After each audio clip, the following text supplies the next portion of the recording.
नमस्कार। कलाम एकेडमी के YouTube channel पर आप सभी का हार्दिक स्वागत है, अभिनंदन है, खैर मकदम है। मैं हूं विवेक।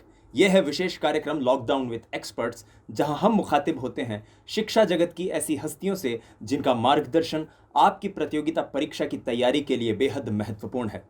इस सीरीज के पहले एपिसोड में हमारे साथ थे राजीव बगड़िया सर, और आज हमारे साथ हैं एक ऐसे शख्स जिनके बारे में कुछ भी कहना सूरज को दिया दिखाने जैसा है। मैं बात कर रहा हूं श्री अरविंद भास्कर जी की। अरविंद सर, जो न सिर्फ शेखावाटी में, राजस्थान में, बल्कि भारत में एक शिक्षाविद, एक इतिहासविद के रूप में लोकप्रिय हैं, प्रख्यात हैं। विगत कई वर्षों से प्रतियोगिता परीक्षा की तैयारी करने वाले विद्यार्थियों का मार्गदर्शन करते आए हैं। आप राजस्थान एजुकेशन सर्विसेज से जुड़े हुए हैं और प्रधान आचार्य के पद पर सुशोभित हैं। राजस्थान माध्यमिक शिक्षा बोर्ड की जो पाठ्य पुस्तकें हैं, उनके लेखन का कार्य भी आपने किया है।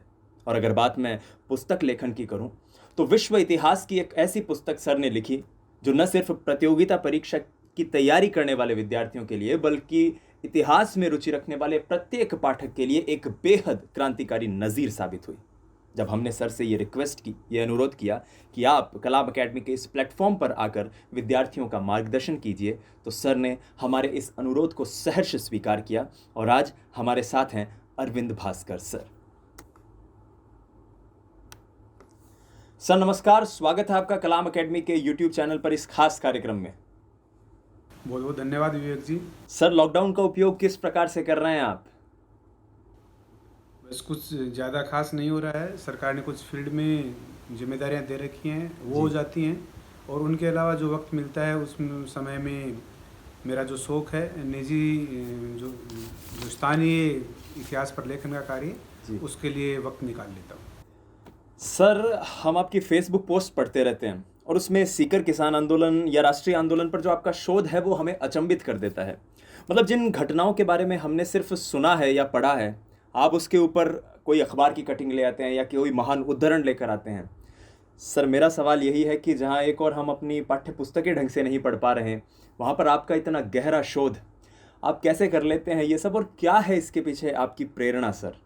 इसके पीछे सर कोई खास कारण नहीं है। बस जैसे जो व्यक्ति फ्री होता है, कभी वो कोई क्रिकेट खेलने में अपना समय व्यतीत करता है, कोई फिल्म देखने में करता है, कोई अन्य कार्य में लगाता है, किसी को बागवानी की रुचि हो सकती है। मेरा भी ठीक वैसे ये एक रुचि का विषय है, स्थानीय इतिहास लेखन का कार्य। चूँकि मैं इतिहास विषय से संबंधित रहा हूँ और जॉब जो लगी वो भी इसी विषय के दम पे लगी, तो एक शौक़ इस हिसाब से बनाया कि इतिहास ने हमें बहुत कुछ दिया है, हमारी भी ड्यूटी है कि स्थानीय इतिहास पर कुछ लेखन का काम करें और इतिहास का जो हमारे ऊपर ऋण है वो चुकता करें। जहाँ तक प्रेरणा की बात है, वो आप जैसे साथियों से मिलती है। आप जैसे लोग जब इस प्रकार के कामों को अप्रिशिएट करते हैं, नई चीज़ें हमें मिलती हैं, हम जब सबके सामने रखते हैं, अच्छा लगता है सबको, तो फिर ऊर्जा तो मिलनी ही है। सर, पिछले काफ़ी समय से लॉकडाउन चल रहा है। ऐसे में जो विद्यार्थी बाहर रहकर तैयारी कर रहे थे, उनकी पढ़ाई एक तरह से बंद हो गई है। मेरा सवाल यही है कि इस समय विद्यार्थी अपने समय का उपयोग कैसे करें, जो परीक्षा की तैयारी कर रहे हैं वो सभी। प्रतियोगी परीक्षाओं के लिए घर से बाहर निकले सभी विद्यार्थियों को मेरा ये संदेश है कि अगर आप घर से बाहर हैं या चाहे आप घर पे रहें, जब लॉकडाउन की स्थिति है, ऐसे समय में कोचिंगें अभी फ़िलहाल बंद हैं और निकट समय में खुलने की भी संभावना बहुत कम है। तो ऐसी स्थिति में आपके पास में जो पर्याप्त स्टडी मटेरियल है, आप उसका अध्ययन करें। और कोई चीज़ अगर इस दौरान समझ में आपके नहीं आती है, तो आप इंटरनेट के वीडियो का सहारा ले सकते हैं। यूट्यूब पे आपको कुछ क्लासें ज्वाइन कर सकते हैं, और जब तक हालात सामान्य नहीं होते हैं, वापस कोचिंगें नहीं स्टार्ट होती हैं, आप किसी अपने मार्गदर्शक से मार्गदर्शन नहीं ले पाते हैं, ऐसी स्थिति में आप अपने कमरे पे रह करके या घर पे रह करके स्वाध्याय करें और इंटरनेट का पूरा फ़ायदा इस दौरान आप ले सकते हैं। सर, रीट के विषय में मैं आपसे कुछ सवाल करना चाहूँगा कि जो विद्यार्थी रीट की तैयारी करना चाहे वो कैसे तैयारी करे, और ख़ास तौर पर अगर कोई नया विद्यार्थी अगर तैयारी करना चाहे तो शुरुआत कैसे करे सर वो? जी, नए विद्यार्थियों के लिए मेरा सुझाव ये है कि अपने यहाँ पर जो पढ़ाई का डर है वो थोड़ा सा अलग है जी। और हम कॉलेज तक साधारणतः, चूँकि 12वीं के बाद में जब बच्चे कॉलेज में जाते हैं तो वही 5% 7% तैयार करके एग्ज़ाम देते हैं, एग्ज़ाम क्लियर कर लेते हैं। ज़्यादातर विद्यार्थियों का जो ग्रेजुएशन का समय है, वो मुझे लगता है कि ऐसा सरसरी तौर पे यूं ही चला जाता है, और अचानक से उसके बाद में जब हम कंपटीशन के लिए तैयारी करते हैं तो हमारे सामने चुनौतियाँ आ जाती हैं।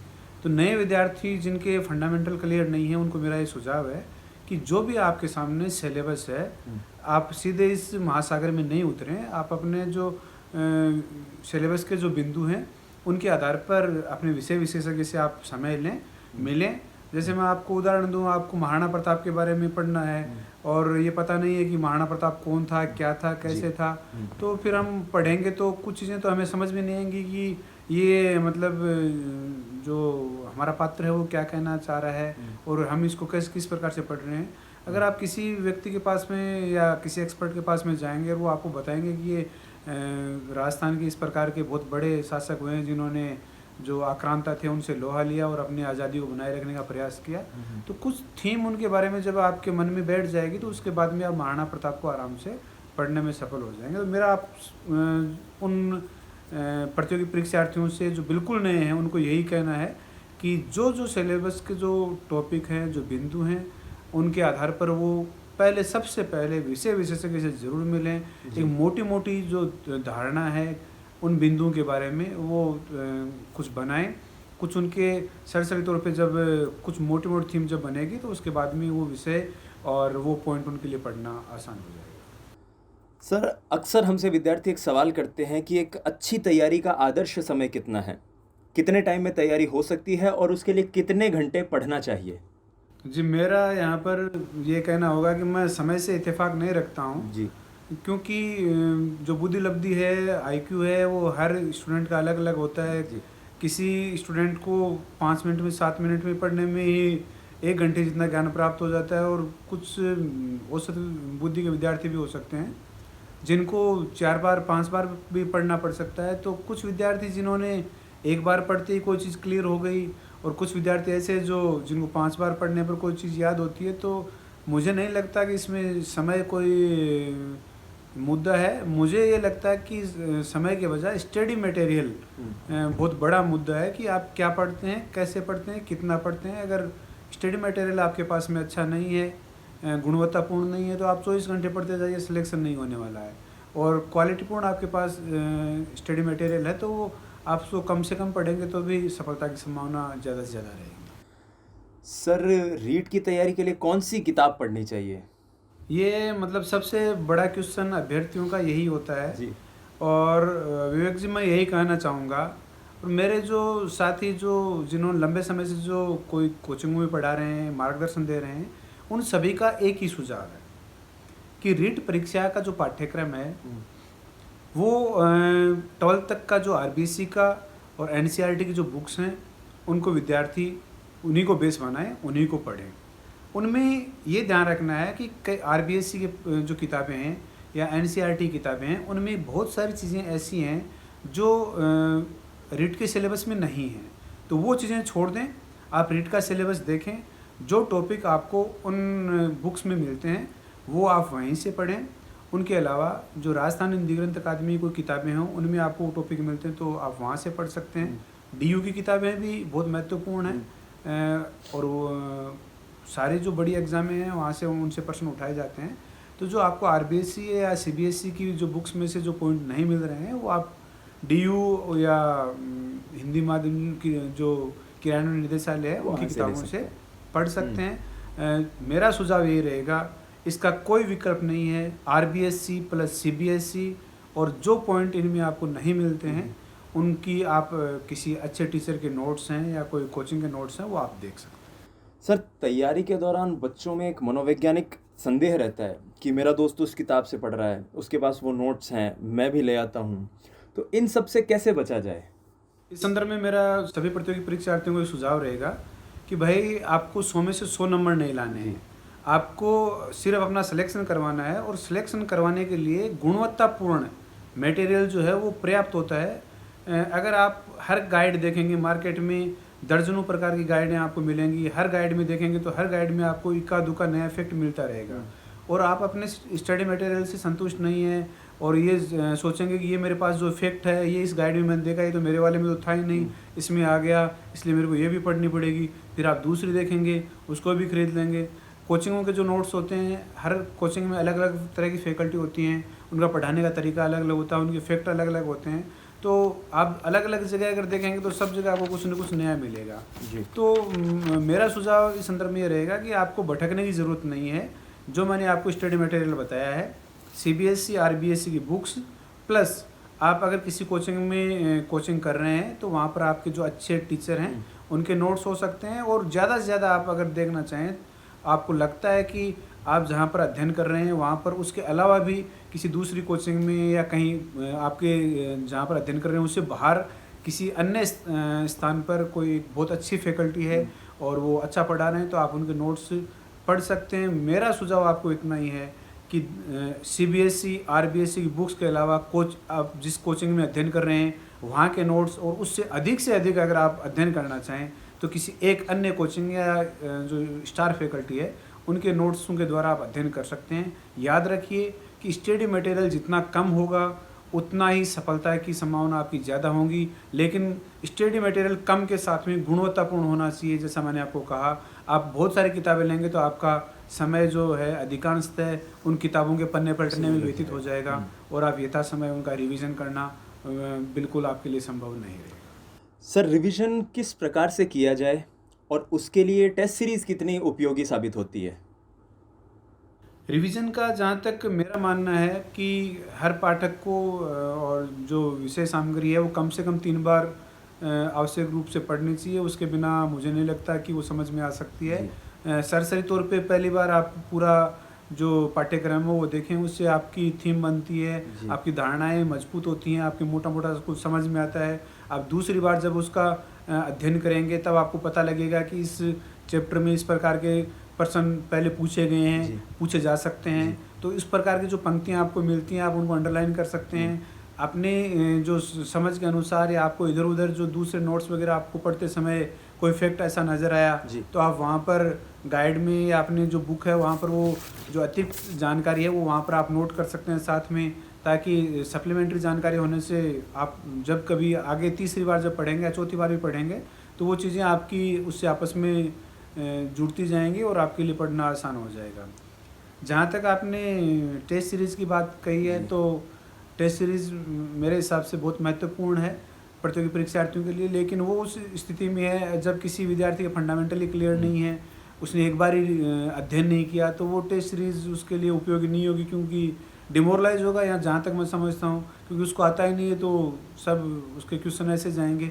कम से कम एक बार उसने विषय सामग्री का अध्ययन कर लिया है और दूसरी बार जब उसका काम चल रहा है अध्ययन का, तो उस स्थिति में उसको टेस्ट सीरीज ज्वाइन कर लेनी चाहिए, क्योंकि टेस्ट सीरीज ज्वाइन करने से उसको अपनी तैयारी के बारे में पता लगेगा कि मेरी तैयारी किस दिशा में जा रही है और किस दिशा में इसको ले जाने की आवश्यकता है। और उसके साथ साथ टेस्ट सीरीज के बहाने मोटा मोटा उसको अपने जो समग्र अध्ययन है उसका रिवीजन भी करना पड़ेगा। सर, वर्तमान समय में एक विद्यार्थी तकनीक को कैसे हथियार बना सकता है? जैसे आजकल YouTube या मोबाइल ऐप पर ऑनलाइन क्लासेस मिल जाती हैं, तो विद्यार्थी की वर्तमान समय में इनकी उपयोगिता क्या है और वो इनका श्रेष्ठतम उपयोग कैसे कर सकता है? सर जी, हालांकि मेरा मानना है, क्योंकि मेरा जो अध्ययन रहा है वो पुस्तकों के द्वारा ही रहा है और उसमें तकनीक का कभी योगदान नहीं रहा, तो मैं ये मेरा मानना है और मैं इस बात से लगभग मेरे अन्य साथी भी सहमत हैं कि पुस्तकों का कोई मतलब दूसरा कोई विकल्प नहीं हो सकता। लेकिन फिर भी जब खास तौर से लॉकडाउन की स्थिति चल रही है, कोचिंगें नहीं हैं और आपके पास जो पुस्तक हैं उनको पढ़ने में आप थोड़ा असहज महसूस करें या समझ में नहीं आते हैं बिना कोचिंग की सहायता के, तो आप इंटरनेट का सहारा ले सकते हैं। और निश्चित रूप से यूट्यूब पर मेरा मानना है कि जो स्टार फैकल्टी हैं, जो अपने विषय के विशेषज्ञ हैं, ज्ञाता हैं, उनकी क्लासें अगर कोई स्टूडेंट ज्वाइन करता है तो उसका कोई मुकाबला नहीं हो सकता, क्योंकि इस प्रकार की फैकल्टी बिखरी हुई होती हैं। किसी कोचिंग में एक होती है और किसी दूसरी जगह पर कोई और फैकल्टी होती है। कोई फैकल्टी दिल्ली में हो सकती है, कोई जयपुर में हो सकती है, कोई जोधपुर में हो सकती है, तो आपका वहाँ पर या सीकर में हो सकती है, तो आप वहाँ जाकर के सब फैकल्टियों के पास में क्लासें नहीं ले सकते।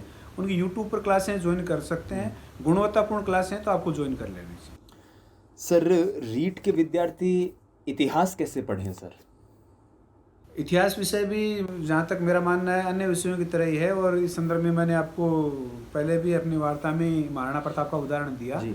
तो जितने भी टॉपिक हैं, मेरा सुझाव यही रहेगा, इतिहास के प्रति जिन विद्यार्थियों ने कभी इतिहास नहीं पढ़ा होता है, उनके मन में इतिहास के प्रति एक धारणा होती है कि एक बहुत क्लिष्ट विषय है, जबकि ऐसी बात नहीं है। जी। प्रिय विद्यार्थियों, मैं आपको अपना उदाहरण देना चाहूँगा। मैंने ग्रेजुएशन तक कभी इतिहास नहीं पढ़ा, पोस्ट ग्रेजुएशन में मैंने हिस्ट्री पढ़ी। जी। और वो भी आप जानते हैं कि पोस्ट ग्रेजुएशन में जब हम सब्जेक्ट अपना पढ़ते हैं तो किस प्रकार से पढ़ते हैं। हम सभी 5-5, 7-7 प्रश्न तैयार करते हैं एग्ज़ाम की दृष्टि से, और वो लगभग उनमें से मिल जाते हैं और अपने पास डिग्री हो जाती है। तो ऐसी स्थिति मेरी थी। उसके बाद भी मैंने खुद अध्ययन किया इतिहास का, जो सारा जो किया है। तो मेरा सुझाव आपको ये है कि आप इतिहास विषय से डरे नहीं, और जब आपके लिए ये विषय नया है, आपने पहले कभी नहीं पढ़ा है, तो आप इतिहास की किसी फैकल्टी के पास में जाइए और जो रीट के टॉपिक हैं वो उनके सामने रखिए कि सर आप मेरी मदद कीजिए, मेरे को बिल्कुल पता नहीं है कि ये विषय क्या है, ये जो टॉपिक हैं उनका क्या मंतव्य, इनके आगे पीछे क्या है। मेरी आपको ये गारंटी है कि आप अगर उनके 2 या 3 घंटे ले लेते हैं और वो मोटा मोटा आपको बता देते हैं कि इस विषय की और इन जो टॉपिकों की थीम ये है, इनके आगे पीछे का मामला ये है, तो आप मोटा मोटा जब समझ जाएंगे तो उसके बाद में आप आराम से अध्ययन इतिहास विषय का भी कर सकते हैं। यहाँ पर मैं आपको एक सुझाव देना चाहूँगा कि इतिहास में सबसे ज़्यादा जो डर लगता है प्रतियोगी परीक्षार्थियों को, वो तिथियों के बारे में लगता है। तो मेरा आपको सुझाव ये है कि आप पुराने पेपर उठा के देख लीजिए किसी भी एग्ज़ाम के, और आजकल जो पैटर्न है वो बदल गया है। उसमें तिथियों पर आधारित बहुत कम प्रश्न पूछे जाते हैं। 10 प्रश्नों के पीछे हो सकता है कि 1 प्रश्न या अधिकतम 2 प्रश्न तिथियों पर आधारित हो सकते हैं, और वो जो तिथियां पूछी जाती हैं वो भी बहुत महत्वपूर्ण तिथियां पूछी जाती हैं। ऐसे नहीं कि महाराणा प्रताप के परदादा जी का जन्म कब हुआ था, महाराणा प्रताप का जन्म पूछा जा सकता है, क्योंकि महाराणा प्रताप राजस्थान के इतिहास में एक बहुत बड़ी शख्सियत हैं। उनके जैसे शासक अपने यहाँ पर पैदा नहीं हुए हैं, तो उनके बारे में, उनके जन्म की, मृत्यु की, उनसे संबंधित जितने युद्ध हैं उनकी तिथियां महत्वपूर्ण हैं, वो पूछी जा सकती हैं। लेकिन जैसे मैं आपको उदाहरण बताऊं, यहाँ पर एक बार एक एग्ज़ाम में क्वेश्चन पूछा गया था कि जो कुंभलगढ़ का जो परकोटा है उसकी लंबाई कितनी है। तो मित्रों 36 किलोमीटर वो लंबा है। उस आधार पर कई विद्यार्थियों ने हमसे पूछना शुरू कर दिया कि सर आप बताइए जोधपुर के किले की परकोटे की लंबाई कितनी है, या अमुक किले की परकोटे की लंबाई कितनी है। तो ये एक विशेष क्वेश्चन है। कुंभलगढ़ के किले की परकोटे की लंबाई पूछी गई, तो इसके पीछे एक विशेष कारण है। ये एक सामान्य तथ्य नहीं है। वो इसलिए कि ऐसा माना जाता है कि चीन की दीवार के बाद में विश्व में अगर सबसे लंबी कोई दीवार है तो वो कुंभलगढ़ का परकोटा है। तो इस दृष्टि से इस पर क्वेश्चन बनता ही है। अब आप इस आधार पर अगर हर किले के परकोटे की लंबाई याद करना चाहेंगे तो मुझे लगता है कि वो एक कोई अच्छा मतलब आपका तैयारी का तरीका नहीं होगा। जो विशेषीकृत चीज़ें हैं राजस्थान के संदर्भ में या भारत के संदर्भ में, वो आप पढ़ लीजिए। जी, एक सवाल जो बच्चों के मन में सबसे ज़्यादा चल रहा है सर कि रीट की परीक्षा कब होगी और इसका पैटर्न क्या रहेगा सर? रीट की परीक्षा कब होगी इसके बारे में तो दोस्तों कोई कुछ भी नहीं कह सकता। खास तौर से जब हाल ही में आप सभी ने देखा राजस्थान में स्कूल व्याख्याता परीक्षा जो जिस प्रकार से संपन्न हुई, नहीं लग रहा था पहले 2-3 दिन पहले तक कि वो संपन्न हो जाएगी निर्धारित समय पर, क्योंकि पहले विद्यार्थियों का आंदोलन रहा और उसके बाद में जो स्थानीय निकाय के चुनावों की तिथियां भी परीक्षा की तिथियों से टकराया रही थी, तो ऐसे में नहीं लग रहा था कि परीक्षा हो जाएंगी। तो रीट के बारे में भी आप, मेरा तो यही कहना है कि जब हो जाए तभी मानना कि परीक्षा हो गई है। बाकी कभी भी कोई पूर्व इसके बारे में भविष्यवाणी नहीं कर सकता है कब हो सकती है। लेकिन मेरा यहाँ पर आपको इतना कहना है कि माननीय शिक्षा मंत्री जी ने पहले अगस्त में 2 अगस्त इसकी तिथि हमारे लिए डिक्लेयर की थी, और जब वो बाद में फेसबुक लाइव आए थे तो उन्होंने सितंबर के बारे में कहा था। तो जो मौजूदा जो स्थितियां चल रही हैं उन स्थितियों में मुझे नहीं लगता कि अगस्त या सितंबर में परीक्षा हो सकती है। लेकिन मैं सरकार के जो बयान आए हैं उनको देखते हुए आपको इतना कह सकता हूं कि हालात जब सामान्य हो गए तो सरकार इस परीक्षा को बहुत जल्दी करवाने का प्रयास करेगी। तो ऐसी स्थिति में आप परीक्षा की तिथि के बारे में न सोचें, आप अध्ययन के बारे में सोचें कि हमें इसका अध्ययन करना है। जो समय हमें मिला है उसका अधिकांश समय आपको तैयारी में लगाना है, और ख़ास तौर से जो नए विद्यार्थी हैं, नए प्रतियोगी परीक्षार्थी हैं जो पहली बार रीट की एग्ज़ाम दे रहे हैं, हालांकि समय बहुत बुरा है, लेकिन आप इस समय को सदुपयोग करें। आप ये समझें, इस समय को अपने लिए वरदान समझते हुए जी। ये माने कि आपको जो अतिरिक्त समय मिला है उसका अधिकतम उपयोग करें। सर, आज की बातचीत की शुरुआत में मैंने ये बात कही थी और अब भी यही प्रश्न जो पूछ रहा हूँ कि आपके जो सीकर आंदोलन या राष्ट्रीय आंदोलन पर लेख हमें पढ़ने को मिलते हैं, तो एक पाठक के रूप में उन पर लिखी हुई आपकी पुस्तक जो है, आपका शोध जो है, वो हमें कब पढ़ने को मिल जी, सकता है सर? यहाँ पर विवेक जी, मैं आपके साथ में एक बात शेयर करना चाहूँगा। जी। मैं पिछले 10 साल से लेखन का काम कर रहा जी। हूँ, और इन 10 सालों में मेरे स्पाइन की 2 बार सर्जरी हो चुकी है। हालांकि डॉक्टरी परामर्श के अनुसार लेखन का काम मेरे लिए पूरी तरह से मनाही का ही है, लेकिन फिर भी मैं शौकिया तौर पर ये कर लेता हूँ। मैंने ये तय किया है कि 2020 जो है मेरे लेखन का, ख़ास तौर से जो कंपटीशन एग्ज़ाम्स हैं या जो शौकिया लेखन है उसका, या व्यापक तौर पर अंतिम वर्ष होगा। अभी मेरी 4 किताबें लगभग कंप्लीट हैं, और लॉकडाउन समाप्त होने के बाद में जो हालात सामान्य होंगे, चारों किताबें समझता हूँ कि 2020 में रिलीज़ हो जाएंगी, और उसके साथ ही मैं लेखन का काम छोड़ दूँगा। 4 जो किताबें, उनमें 2 किताबें मेरी सीकर किसान आंदोलन पे है, एक है जयपुर ने 1938 में सीकर पर हमला कर दिया था, वो है। ये दोनों किताबें मैंने सीकर के प्रति अपना ऋण चुकाने के लिए, इतिहास के विषय के प्रति अपना ऋण चुकाने के लिए तैयार किए हैं। इनमें रिसर्च का काम मैं पूरा का पूरा पिछले 5 साल से कर रहा हूँ। हालांकि मैं पीएचडी नहीं कर रहा हूँ, लेकिन स्थानीय इतिहास को जिंदा रखने के लिए खुद की जिम्मेदारी समझते हुए मैंने वो काम किया है।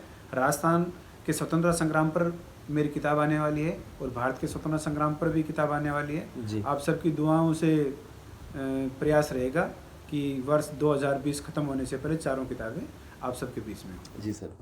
बातचीत के अंतिम चरण में एक आखिरी सवाल सर, कि आपकी ओर से कोई गुरु मंत्र, कोई संदेश जो आप विद्यार्थियों को देना चाहें सर? विद्यार्थियों को मेरा एक ही संदेश होगा कि आप अच्छी तैयारी करें, पढ़ें। बहुत ज़रूरी है पढ़ना, सफलता कोई शॉर्टकट नहीं है। आप खुद के लिए पढ़ें, आप अपनी ज़मानत बचाने के लिए पढ़ें, आप अपना अच्छा लाइफ पार्टनर चुनने के लिए पढ़ें, आप घर वालों की अपेक्षाओं पर खरा उतरने के लिए पढ़ें, या देश सेवा का जज्बा जगाते हुए पढ़ें। पढ़ना ही आपके लिए ज़रूरी है, और जब अगर आपने नहीं पढ़ा तो उसके बिना आपको सफलता मिलनी संभव नहीं होगी। तो ऐसी स्थिति में आप कल्पना कर सकते हैं कि एक असफल व्यक्ति, खास तौर से जो जिस प्रकार से हम देख रहे हैं कि हमारे समाज में सरकारी नौकरी का एक अलग क्रेज़ है, तो ऐसी स्थिति में मेरा आप सभी को, आप के माध्यम से सभी प्रतियोगी परीक्षार्थियों को यही सुझाव रहेगा कि आप पढ़ें, और पढ़ें, सिर्फ पढ़ें। बहुत बहुत धन्यवाद सर, आप इस कार्यक्रम का हिस्सा रहे, आपने विद्यार्थियों का मार्गदर्शन किया। Thank you so much sir. बहुत बहुत धन्यवाद विवेक जी, आपके साथ में जुड़कर अच्छा लगा, और पूरी कलाम टीम का भी बहुत बहुत धन्यवाद, जिन्होंने मुझे प्रतियोगी परीक्षार्थियों के विद्यार्थियों से रूबरू होने का मौका दिया। पुनः आपका बहुत बहुत धन्यवाद। जय हिंद, जय भारत। जय हिंद सर। आप थे अरविंद भास्कर सर, जो हमारे साथ जुड़े हुए थे इस खास कार्यक्रम में जिसका नाम है लॉकडाउन विद एक्सपर्ट्स। ये अंक आपको कैसा लगा, हमें कमेंट करके ज़रूर बताइएगा। कलाम अकेडमी के यूट्यूब चैनल को सब्सक्राइब करना ना भूलिएगा। अगर आप रीट की तैयारी कर रहे हैं तो कलाम अकेडमी का एक विशेष प्रोग्राम आप लोगों के लिए निःशुल्क यूट्यूब चैनल पर चल रहा है, जिसमें हम रीट के प्रीवियस ईयर पेपर्स का टॉपिक वाइज एनालिसिस आप लोगों के लिए हर रोज़ लेकर आते हैं। मुझे दीजिए विदा, मिलते हैं अगले अंक में। तब तक के लिए नमस्कार, जय हिंद, वंदे मातरम।